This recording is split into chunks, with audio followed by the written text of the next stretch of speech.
might miss this. And we really just want this to be a conversation about what you all think would be useful for this new group, and especially for those of you who are new to neuroimaging, might be new students who are starting different programs and would like to know about how to do different analyses and that sort of thing. So the purpose of this meeting is really just to talk about the cognitive neuroscience group of the Brain Space Initiative and some ideas that we've had so far, and to really hear your feedback on what you think would be best for this group and what would really be useful for you.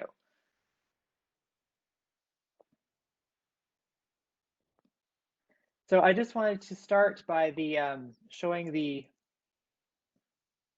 purpose of the Brain Space Initiative. Can everyone see that on there? Great. Okay, I can see some nods. Good. So the vision of the Brain Space Initiative as a whole is that that we envision a worldwide venue for brain research with equal opportunities for students and investigators, regardless of race, background, or nationality.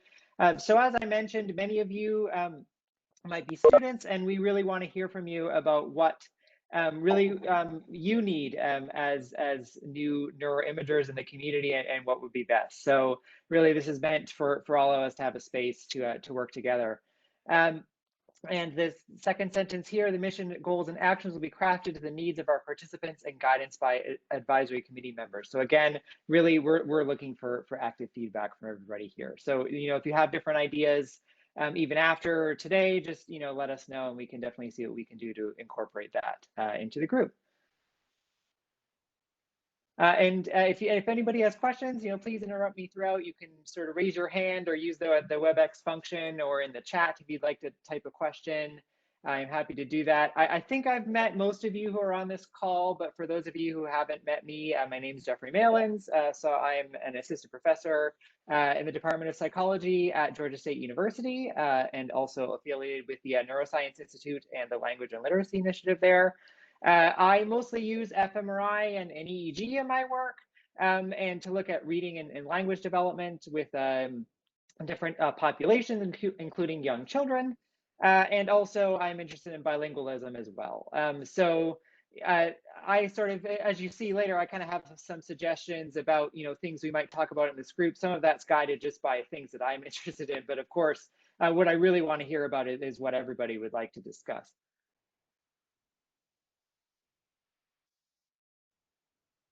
So for today, I just thought we'd spend a few minutes going through how to join the BSI community. So for those of you, I'm sure a lot of you have already signed up, but for those of you who haven't, just how to figure out navigating the website and joining the Slack and so on. And then some goals for the group, and then some initial discussion topics that we might have for Journal Club and things like that. And I want to make sure there's lots of time for questions at the end and also throughout.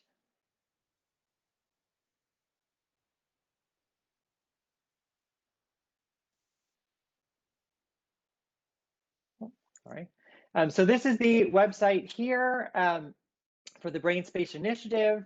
And if you just click Join Now here, there's a Google Doc for you to fill out. And then once you fill out that form, you'll get an invitation to join the Slack then this will be for the Brain Space Initiative as a whole. And so on this website, there's lots of information about upcoming talks and information about the different study groups, of which cognitive neuroscience is one of those. And definitely, if the idea here with all of this is that there's likely going to be multiple groups that you're interested in. So we'd encourage you to join as many as you like. The cognitive neuroscience group, we'll talk about this a little bit more later, but I think this might be sort of a place to get introduced to some of the different topics that are out there. And if that sort of leads you to one of the other groups, based on some technique or something like that interests you, we'll definitely talk about that as well.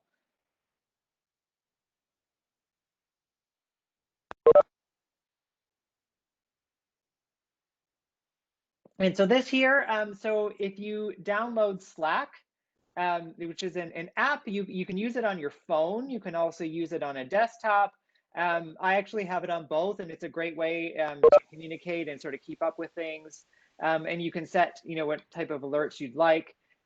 If you put in brain space initiative here for the working group, that will then lead you to create a login. You can sign in and then join the Slack. And I'll show you in a minute what that Slack looks like for those of you who might not be too familiar with this interface.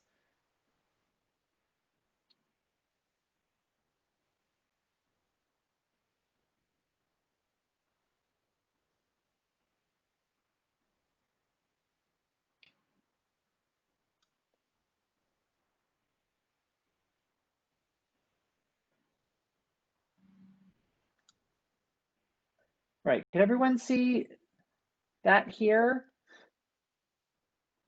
See the Slack window? Okay, so this is, and as you'll see here on the left, so I've signed into the Brain Space Initiative here. There are these different channels. So as you can see, this is for all the different groups of the Brain Space Initiative. So deep learning, dynamic analysis, and so on. So I'm on the cognitive neuroscience channel right now. And so this is a place where, it's meant to be a conversation. So people will post different things. You can react to that, comment, and so on, post links, post documents. So this is a place where we can kind of all come together and have different conversations. And also, in addition to that, there are what are called Slack channels for each of the different talks as part of the Brain Space Initiative series. So there'll be a link to the talk. Also, if people have questions or comments for the speakers, that will be on here as well. And so here you can, you're encouraged to join as many channels as you like that interest you. And then there's also a place for direct messages as well, if there's individuals in the group that you'd like to have individual conversations with. And also when I click preferences here at the top, so I clicked on the name of Brain Space Initiative, and then I clicked on preferences, then you can set notifications. So again, that can be sort of the extent to which you'd like to be notified about all the messages that are going on in the different groups. You're able to set that up here. Are there questions about that? Sort of how this works?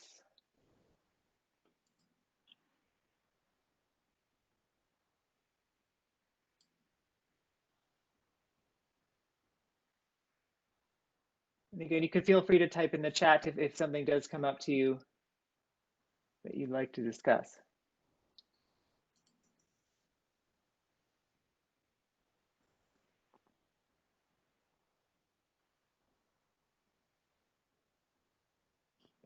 The other thing that I wanted to mention is that also there's an interface here with different apps. So if you click on apps here, you can see that there's all these different programs that can be incorporated into Slack.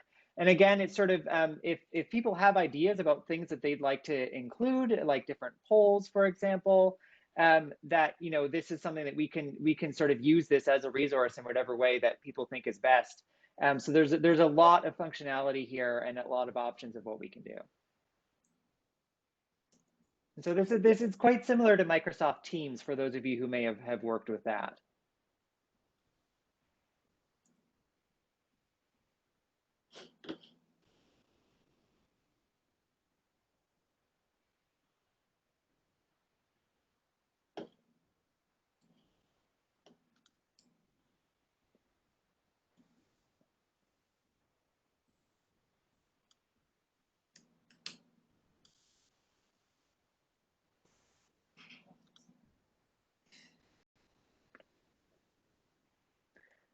All right, so as I mentioned, so this information session is about the cognitive neuroscience group, but as you can see, there's lots of different groups here discussing all sorts of different topics.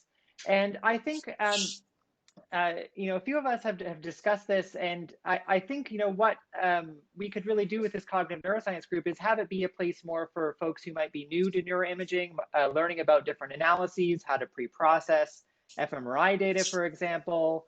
And then if those sorts of introductory questions might lead you to some of these more advanced techniques, that we can kind of direct you to these other groups that might be of interest to you. And the other thing is that what we also really want this to be is more of a sort of exchange and dialogue between the different groups as well. So I know that many of you on the call today are more in sort of applied areas or translational research areas. And So you might gain something from interacting with other folks in some of these other groups who are more involved in some of the analytic techniques and developing that on that side, and sort of, again, there can be this synergy between the different groups and the types of discussions that we can have. So I'll just encourage you to check out the other groups and see if there's other topics or journal clubs and things like that going on that might grab your attention from those.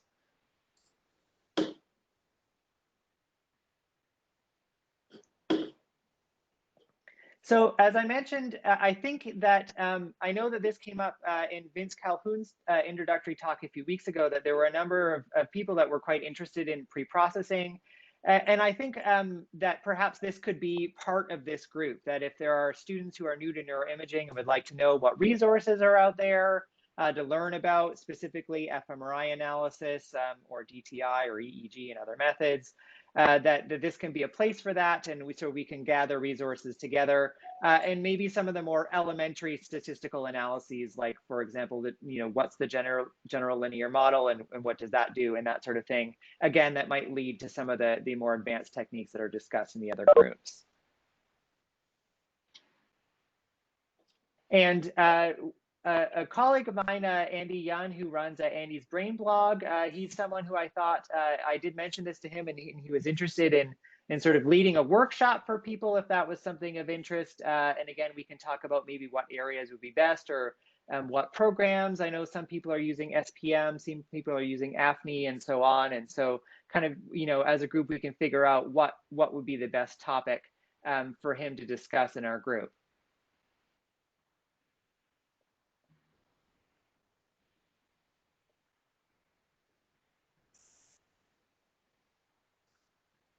And I think also that this group can also be a place where people can come together just from a social perspective. I know that because of the circumstances right now, a lot of us are working from home. We might feel quite isolated, especially new students who sort of don't have that traditional first year of meeting lots of other people in their programs at the same time. That this can be a place where people can come together, especially if you're learning something new. You'd like to sort of learn that alongside others who are also new to that area. So again, we can sort of use the functionality here, use this community, and get to know one another. And so if people have ideas about ways we could do that, that would be a great use for this.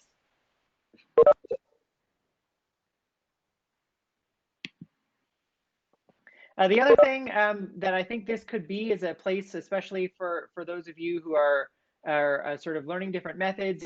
You may have data, you may not, or you might sort of be presenting a new a project that you'd like to work on. That this is meant to be a friendly environment that people can sort of propose different ideas, things they're working on, get some feedback, especially for students working in this area. And also sort of take advantage of the expertise that's in this community as well for getting feedback on your work. And then the final thing is that we also thought this could be a space where we can discuss different current articles in the area of cognitive neuroscience that are of interest, and sort of have different groups that people could host throughout about different topics that might be of interest to the group. So I'm just going to pause there. Do people have, so I see, okay, pre-processing workshop using SPM would be great. Okay, that's great. Are there other ideas or comments that people have about what they'd like to see this group do, or what would be useful for them?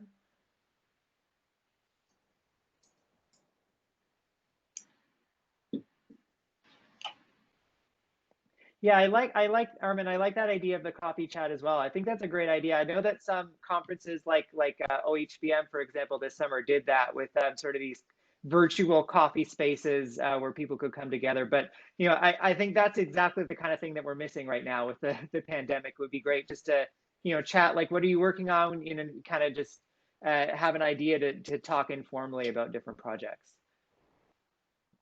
And best practices and reproducibility, absolutely. Scripting, and I think that's I think that could be also part of I mentioned pre-processing with different for example fMRI and so on, but also just sort of basic scripting and how to work with code, and that might be useful for people who've never programmed before.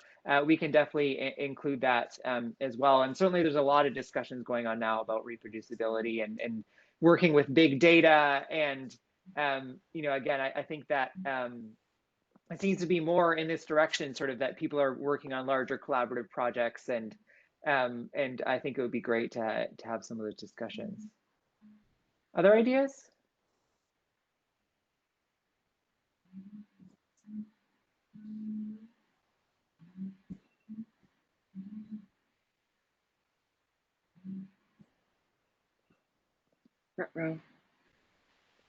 Oh, I hear someone.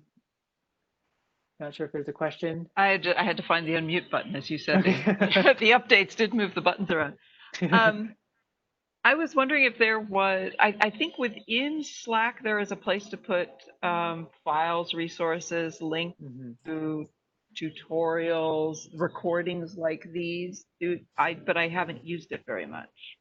You know if that's true? There is, yeah, you can definitely attach files. You can provide links. We can also pin them if there's sort of ones that we'd like to go back to in the future. Or if it's best, we could also just create a channel of just, you know, resources for beginners. That's also an option as well.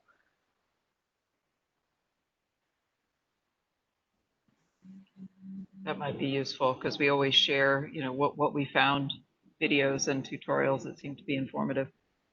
Yeah, I think that'd be a great idea. I think it's probably best to have a separate spot for that, because you know, I found with Slack sometimes it can get buried in a conversation if you've got, you know, a bunch of threads and things going on. So yeah, I think that would be really nice just to have a collection. One thing that that we had started to work on as well is on the website, on the Cognitive Neuroscience Group website of Brain Space Initiative. There is a list of resources there too. There's sort of more generally about like even like social media accounts that, you know, might be of interest for people to follow to learn more about neuroimaging, or different websites to check out, that kind of thing. And this is meant to be a live list that will be updated periodically as well. But it would also be great, just as part of the Slack, to sort of have that be a more of a dynamic thing, where if someone finds something that they think is great, just to kind of add that so the group can see it. Yeah, and Armin just mentioned that, yeah, we'll have dedicated pages on the website for that. Great.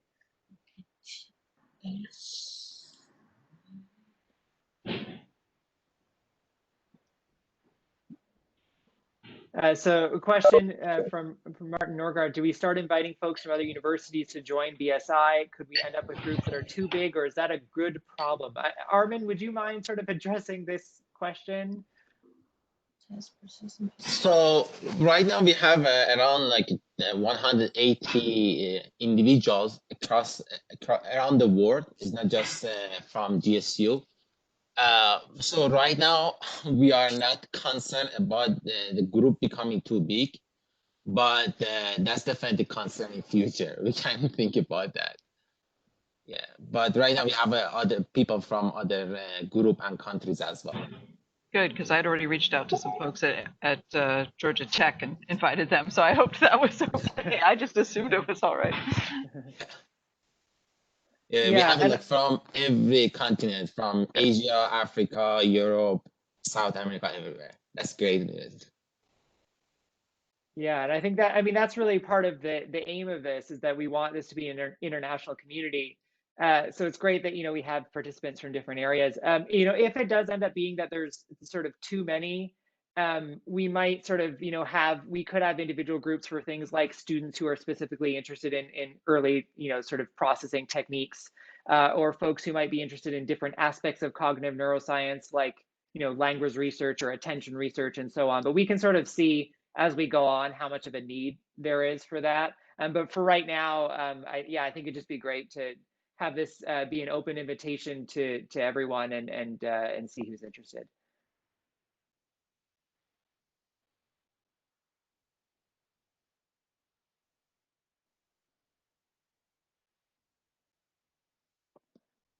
Are there other questions or comments about that?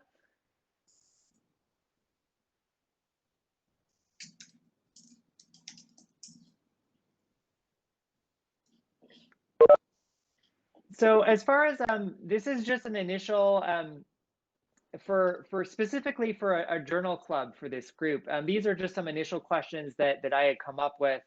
The first one especially is something that sort of follows along Lucina Udin's talk, for those of you who joined that last few weeks ago, asking about sort of what had been previously considered noise in functional imaging data. I think this is a really interesting and timely topic, and I think there's a lot of discussion we could have here. You know, that one, I can sort of volunteer to lead that first one, since that's a topic I'm particularly interested in. But as far as some of these others, or if there's others that people are interested in, especially if you have a topic that you would like to lead, that would be great. We're definitely open to that. Or if there's certain papers that have come out that that you're interested in, that you'd like to get on the list of ones that we should be discussing, please let us know. So as you can see, these questions are sort of broad at the moment, and just some interesting topics I think are out there. But does anyone right now have an idea that they'd like to raise for what they think would be a good journal club paper? I know that there's another one that came out recently about sort of big data and replication, and I think that would be another great topic to include a journal club on as well, as sort of what sample sizes we really need for adequate power for fMRI specifically. But are there other topics?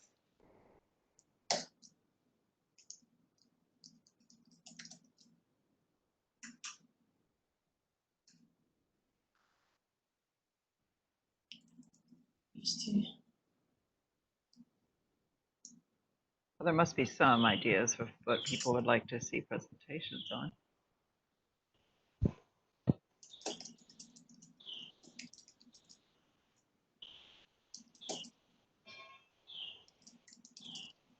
And the other thing it'd be great to have feedback on too is like, how often, you know, do we think, I know we're all busy, there's a lot of different meetings that we have, like sort of if people have thoughts about the frequency of meeting, that would be really helpful too as we set this up.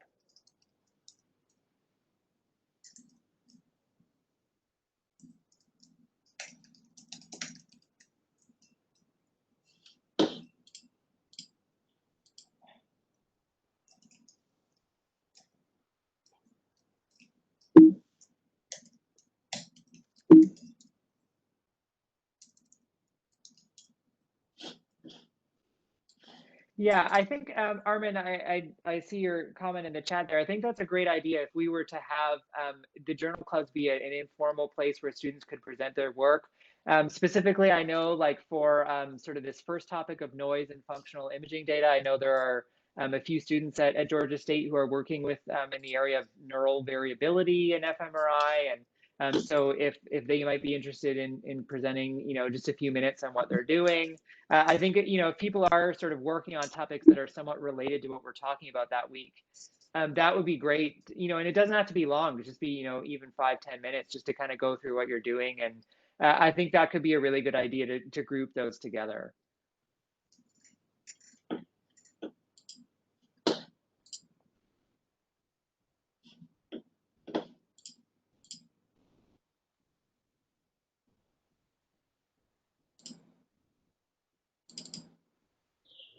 Other questions or thoughts Should about we journal? counterbalance them with the regular BSI presentations? Since the BSI presentations are lecture series is once a month. Mm-hmm. If we do every other, you know, if we do once a month, you know, sort of the 2 weeks in between.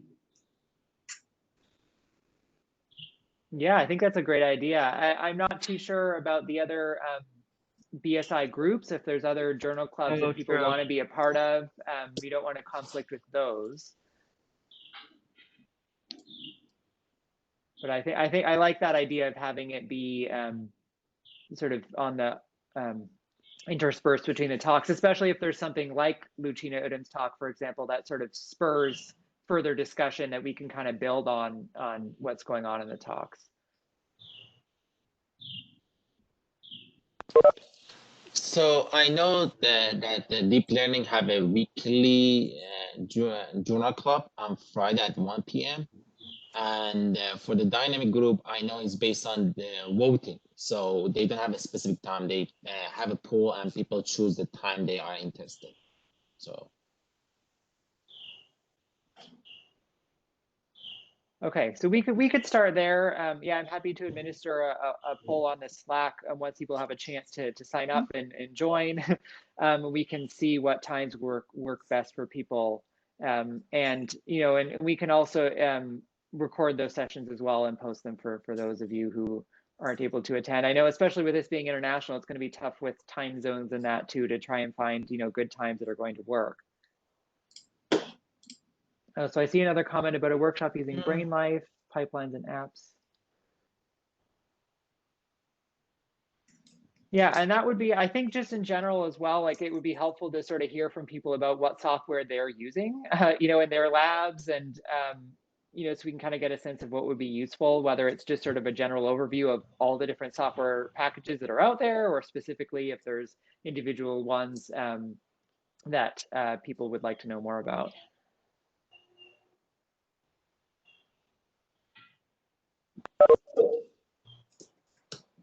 Yeah.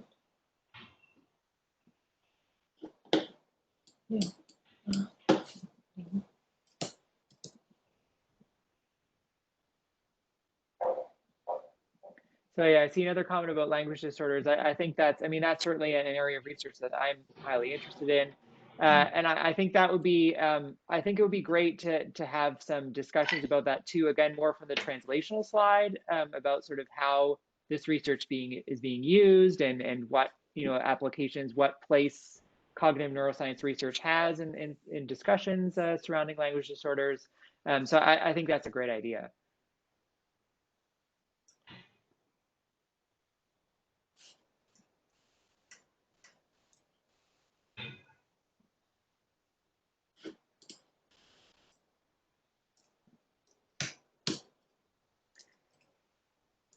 And so if you do have other ideas, even if it sort of comes after to you after today, I've just got my contact information up here, as well as the Brain Space Initiative email with which Armin Iraji looks after. So please, do let us know if you have any questions, or once you sign up on Slack, just feel free to add your ideas on there, and we can sort of see what might work best for people, and take this group in the direction that you all would like to see it go.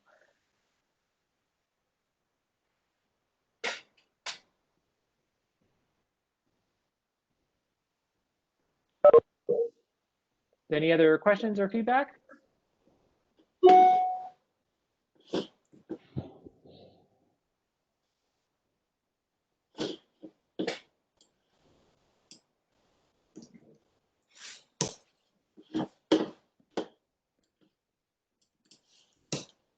So I saw a question about the Slack,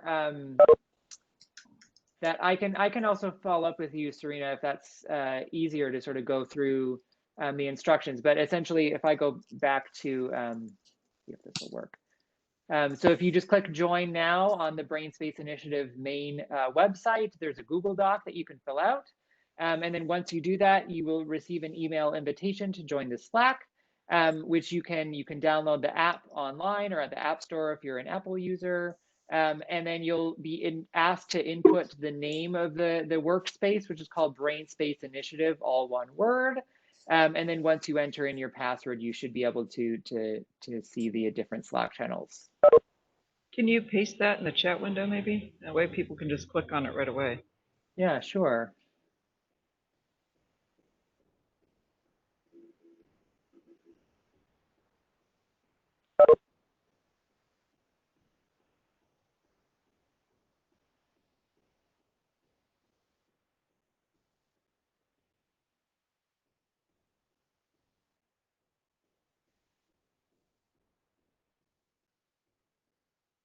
Actually, Armin, would you mind just posting the website, the Brain Space Initiative website, to the chat?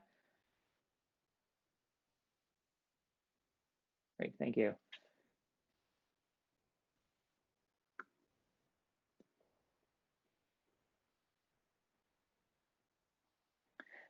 All right, well, I don't want to take any more of everyone's time. I know we're all busy and have tons of online meetings these days, but please, let us know if you have questions, if there's ideas you have that you'd like to discuss. And I hope you are able to join the Slack. Please let us know if you have issues getting on that, and we can continue our conversations on there. And thank you all for joining us this morning. Marvelous. So should we be looking for polls on the Slack channels? Yeah, Or the we'll first wait a couple presentations days. and where? Yeah, great. Yeah, I think it'd be great to just give people a chance to sign up and then see if we can find a time. Maybe later this month. I think maybe in a couple weeks we could try and have our first journal club meeting. Marvelous.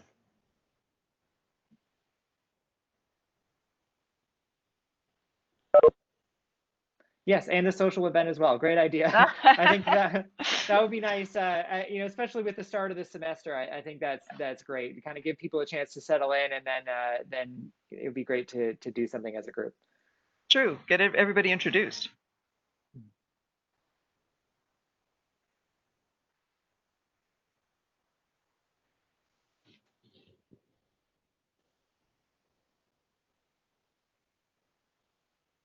All right. Well, thank you, everyone. I'm going to stop the recording now, but I'll stick around for a few minutes if people do have additional questions.